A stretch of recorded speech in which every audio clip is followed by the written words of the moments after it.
Bonjour à tous, capsule juridique numéro 223 du 3 octobre 2024.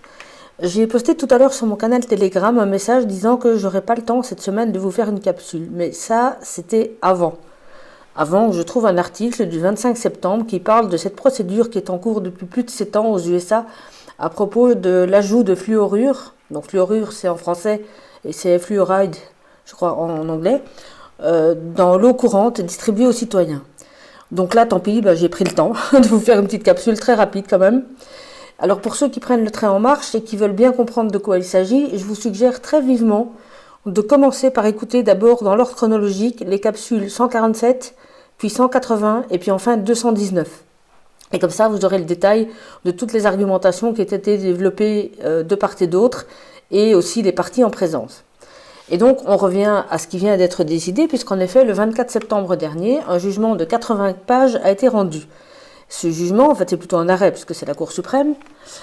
Cet arrêt est annoncé par l'association qui avait lancé la procédure dans un article dont je vais vous lire quelques extraits.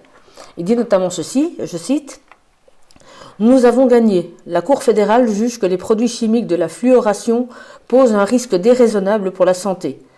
L'histoire est écrite. Après 7 ans de poursuites judiciaires contre l'Agence américaine de protection de l'environnement, EPA, l'acronyme en anglais, au sujet du risque que représente la fluoration de l'eau pour le développement du cerveau, la Cour fédérale du district nord de la Californie vient de rendre une décision en faveur de l'association et des plaignants, dans le cadre de cette affaire qui fait jurisprudence.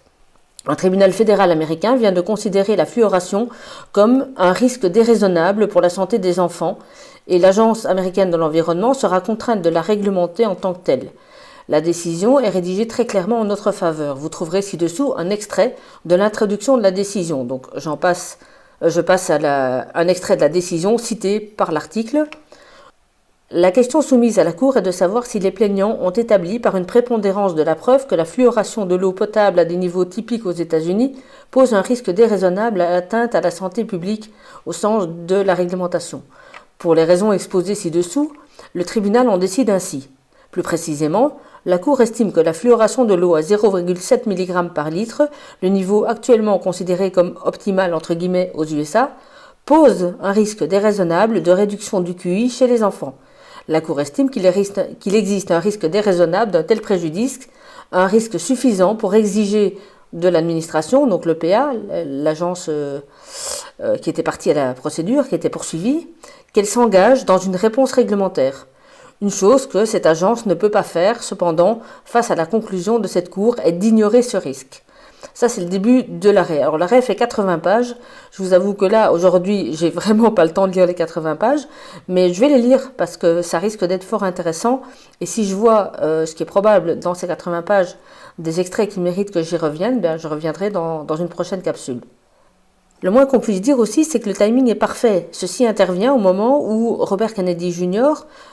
S'engage à mener une action de choc pour essayer de rendre aux citoyens américains la santé à laquelle ils ont droit. Ça fait plusieurs semaines, vous l'avez sûrement vu, qu'il participe à des interviews, des événements, des séances, des espèces de commissions d'enquête, etc., pour démontrer l'étendue des atteintes qui ont été portées à la santé des populations américaines, mais potentiellement dans le monde entier, depuis des décennies.